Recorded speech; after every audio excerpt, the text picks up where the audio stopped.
This video was made possible by Mzizi International, the official African diaspora clothing brand. Visit mzizishop.com for more information. West Africa, once a mere transit route for illegal drugs destined for Europe, has metamorphosed into a breeding ground for a sinister and deadly substance.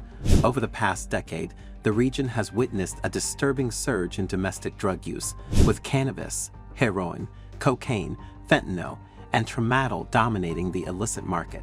However, an ominous spectre looms as a new and perilous drug, ominously referred to as the zombie drug, gains prominence, leaving a trail of devastation in its wake. Shockingly, rumors abound that this nightmarish substance might even contain human bones, adding a gruesome twist to the unfolding tragedy in West Africa. What is this drug, and what does it contain? What are its effects?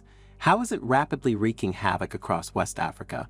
And what can be done to slow down the spread of Kush in the sub-region? In today's video, we will offer deep insights into these questions and more.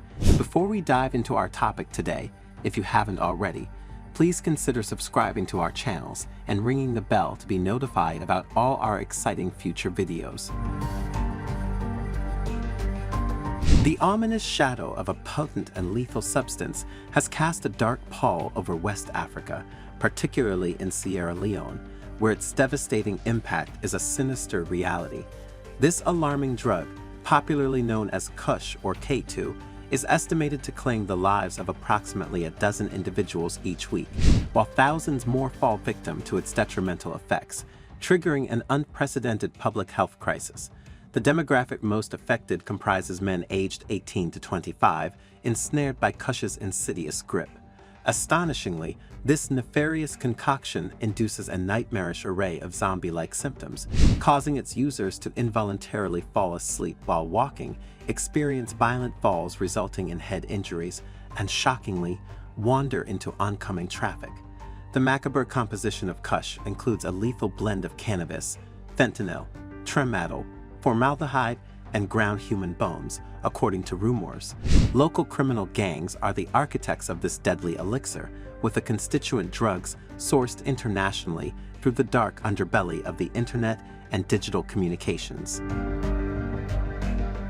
Cannabis, the least sinister component, induces euphoria, relaxation, and altered states of consciousness.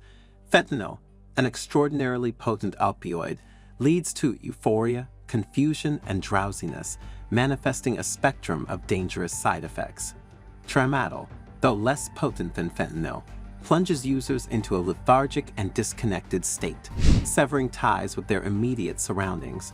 Formaldehyde, a component of embalming fluid, is added for its hallucinogenic properties, but is highly perilous, causing organ damage and even death. The most macabre speculation surrounds the inclusion of ground human bones, yet the reasons remain elusive.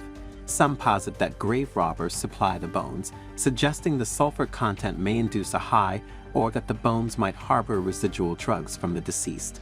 However, both theories are deemed unlikely, as the sulfur levels in bones are insufficient for a psychoactive effect, and any drug remnants are far below the threshold required for physiological impact, leaving the true motivation behind this gruesome addition cloaked in mystery. Kush's insidious grip on West African youth finds its roots in a tangled web of desperation. The economic turmoil of rocketing prices, high inflation, and crippling unemployment leaves many feeling trapped and hopeless. Kush, in its grim alchemy, offers a cheap and fleeting escape. It numbs the sting of poverty, drowns out the drudgery of daily life, and provides a temporary oblivion from the trauma of sexual and physical abuse. For some, especially former child soldiers grappling with the indelible scars of conflict, Kush's siren song promises a respite from the ghosts that haunt their waking hours.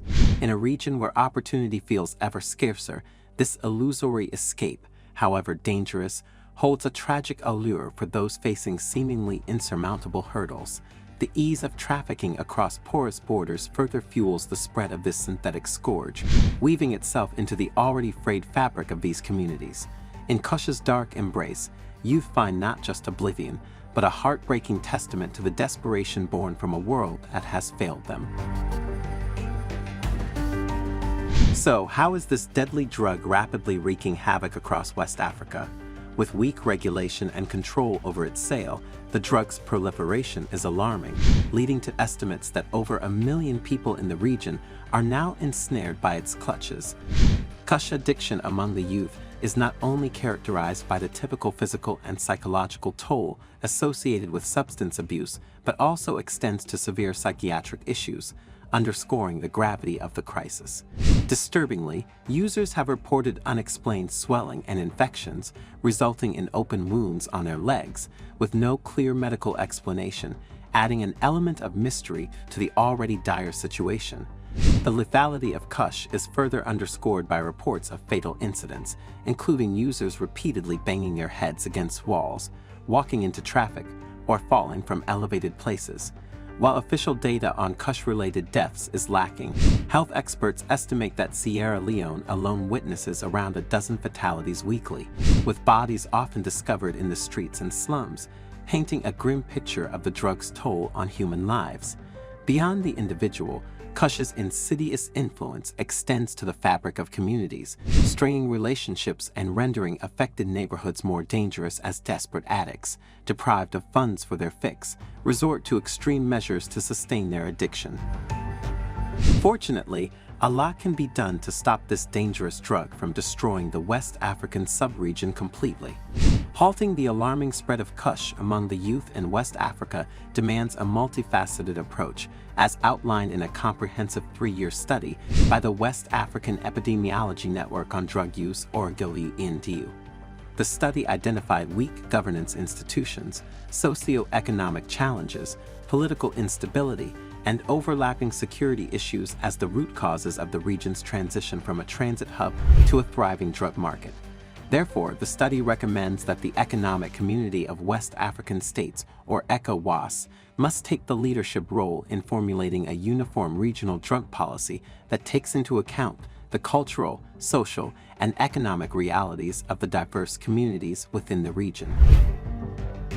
Additionally, the report advocates for intensified research on drug and substance abuse at regional, national, and subnational levels to comprehensively understand the extent and nature of addiction, revisions to outdated narcotics regulations, aligning them with current global best practices, coupled with extensive public education campaigns about the perils of drug abuse, are pivotal components of the strategy. Furthermore, the establishment of more drug treatment facilities in rural areas and bolstering cross-border controls to counter regional trafficking are crucial measures. Ultimately, efforts to provide job opportunities and create avenues for socio-economic advancement are also essential to alleviate the sense of hopelessness that drives youth towards drug dependency, offering a holistic approach to curbing the pervasive influence of Kush in West Africa. Your perspective matters. What do you make of the zombie drug Kush wreaking havoc across West Africa? Share your insights and thoughts in the comments below. For continued updates on global affairs and diplomatic developments, be sure to subscribe to the New Africa channel. Stay informed, stay engaged. Thank you for watching, and we look forward to bringing you more insightful content in the future.